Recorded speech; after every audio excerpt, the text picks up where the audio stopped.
I think जब हम वो 3 मैच हारे, I think a team is actually defined by not how many times you win, but how you can pick yourself up after a fall. And I feel that this team has done that the best, and that's why this team is a champion team.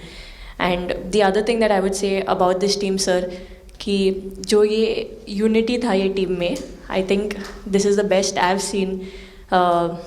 Because जब whenever anyone was doing well, सभी खुश हो जा रहे थे, सभी तालियां मार रहे थे, एज इफ उन लोग खुद ने वो जाके वो स्कोर किया या विकेट्स लिए.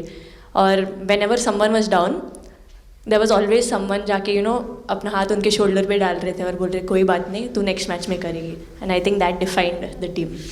मैं जेमी के साथ सहमति देती हूँ कि हम लोगों ने यही डिसाइड किया था कि सबकी सक्सेस में तो सब साथ होते हैं, लेकिन जब किसी का डाउनफॉल चलता है तो उस टाइम और भी ज़्यादा साथ देना ज़रूरी है.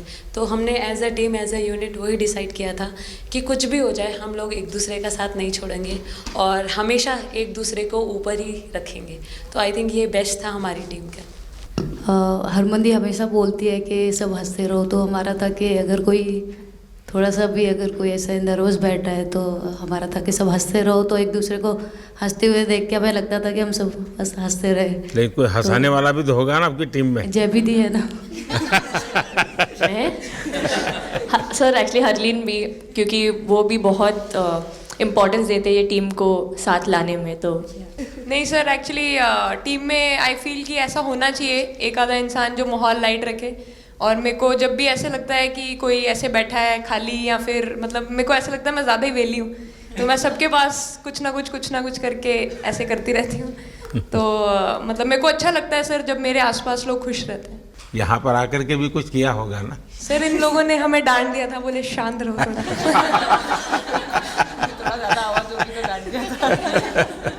सर मेरे को आपकी स्किन केयर रूटीन पूछनी है. आप बहुत ग्लो करते हो सर.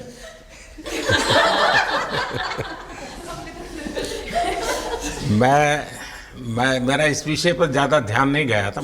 सर ये करोड़ों देशवासियों का प्यार है आपके. ये तो है ही है जी, ये बहुत बहुत बड़ी ताकत होती है समाज से. इतना क्योंकि अब मेरा सरकार में भी 25 साल हो गए हैं हेड ऑफ द गवर्नमेंट, तो ये लंबा समय होता है.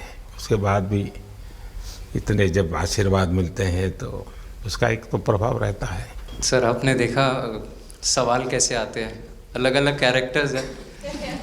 2 साल हो गए इनका हेड कोच बनाऊं, बाल सफ़ेद हो गए मेरे. सर एक स्टोरी बताना चाहूँगा.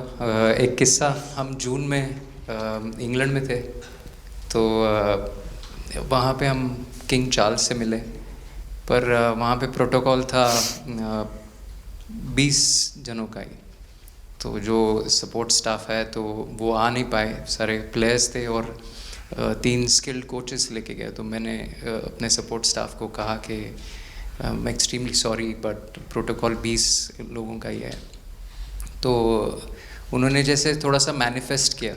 मैं बोला ठीक है, ये फ़ोटोग्राफ नहीं चाहिए हमें 4 नवंबर को या 5 नवंबर को मोदी जी के साथ फोटोग्राफ चाहिए. आज वो दिन जैसे मैनिफेस्ट. कभी कभी तो ऐसे लगता था यार साढ़े नाल ही क्यों हो रहा है. स्ट्रगल लिखी थी कि होर मेंटली स्ट्रॉन्ग हो सकिए, होर फिजिकली स्ट्रॉन्ग हो सकिए.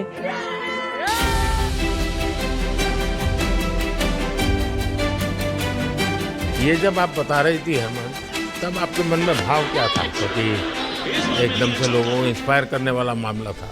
कहीं ना कहीं ये था कि एक दिन आएगा जिस दिन हम लोग भी ट्रॉफी उठाएंगे, और इस टीम में ये एक स्पेशल चीज़ थी और वो पहले दिन से फील हो रही. लेकिन आपके मन में ये जो भाव आया कि क्यों हमारे साथ ही क्यों ऐसा हो रहा है, बार बार हो रहा है.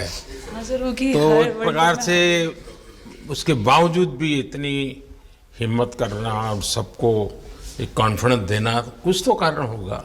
जी हाँ, इस सब का क्रेडिट जाता है हमारे सारे टीम मेंबर्स को, क्योंकि सब में एक सेल्फ बिलीव था कि हर टूर्नामेंट में हम इम्प्रूव हो रहे थे. जैसे सर ने बोला कि लास्ट 2 साल से वो हमारे साथ काम कर रहे हैं, और इन 2 सालों में हमने अपने मेंटल स्ट्रेंथ के ऊपर बहुत काम करा है, क्योंकि जो हो गया था वो पास था, अब उसको हम चेंज नहीं कर सकते थे। मतलब आपको भी वर्तमान में जीने के लिए सिखा दिया था।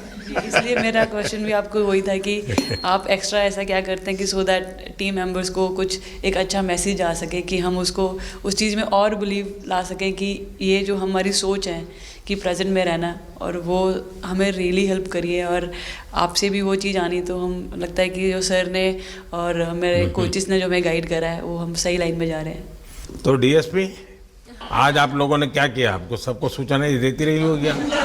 हाँ, कंट्रोल करती है सबको। नहीं सर, मतलब वेट था आपसे मिलने का और बस एंजॉय करा, और इस चीज़ का वेट था कि आपसे मिलेंगे। बट मेरे को याद है आपने 2017 में मेरे को बोला था कि वही एक प्लेयर है जो उठ के चलना सीखे, या उठ के अपने फेलियर से बाहर निकले, बस लगे रहो, मेहनत करते रहो, मेहनत करना मत छोड़ो। तो आपका वो एक वर्ड मुझे मतलब हमेशा मोटिवेट करता है, और मैं आपकी स्पीच सुनती रहती हूँ। मतलब जब भी ऐसे टाइम मिलता है तो आप बहुत कूल एंड काम रहते हैं अपने उसमें, जो क्योंकि काफ़ी लोग बहुत कुछ बोलते हैं, लेकिन उसमें भी आप इतना कामली चीज़ें हैंडल करते हैं, तो वो मुझे पर्सनली अपने गेम में हेल्प करता है। आप ये टैटू लगा के कहीं घूमती रहती हैं, तो हनुमान जी तुम्हें क्या मदद करते हैं? सर वो भी मतलब उन पे ज़्यादा, अपने से खुद से ज़्यादा उन पे बिलीफ रहता है मुझे, कि जब भी ऐसा मोड़ आता है कि कठिनाइयाँ आती हैं, तो मतलब उनका नाम लेती हूँ तो मुझे लगता है कि वो कठिनाइयों से मैं बाहर आ जाती हूँ। इतना बिलीफ है उनके ऊपर। और आप तो अपने इंस्टाग्राम अकाउंट पर भी जय श्री राम लिखती हो। जी, उस पर भी लिखा हुआ है। हाँ जी। है? जी। श्रद्धा जीवन में बहुत काम करती है जी। उससे एक फ़ायदा होता है कि भाई हम किसी को सुपुर्द कर दिया, सो जाओ, वो करेगा। लेकिन ये मैदान में आपकी दादागिरी बहुत चलती है, ऐसी जो बात है उसमें कितना दम है? नहीं सर, ऐसा कुछ नहीं है। एक चीज़ का थोड़ा सा खौफ रहता है, वो मैं बोल सकती हूँ, वो थ्रो का रहता है।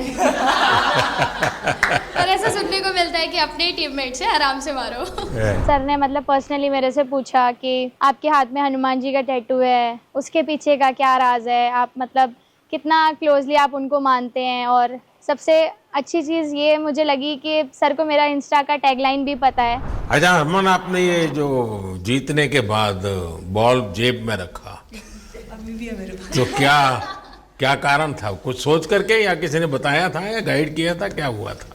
नहीं सर, ये भी भगवान का ही प्लान था, क्योंकि ऐसा तो था नहीं कि लास्ट कैच मेरे पास आएगा, पर वो बॉल मेरे पास आई, और बस इतने सालों की मेहनत, इतने सालों की वेट, ये था कि अब ये मेरे पास आई है तो ये मेरे पास ही रहेगी, अभी भी मेरे बैग में ही है। शेफाली, आप रोहतक से हैं, वहाँ तो सब पहलवान पैदा होते हैं, तो आप कहाँ इस दुनिया में चली गई?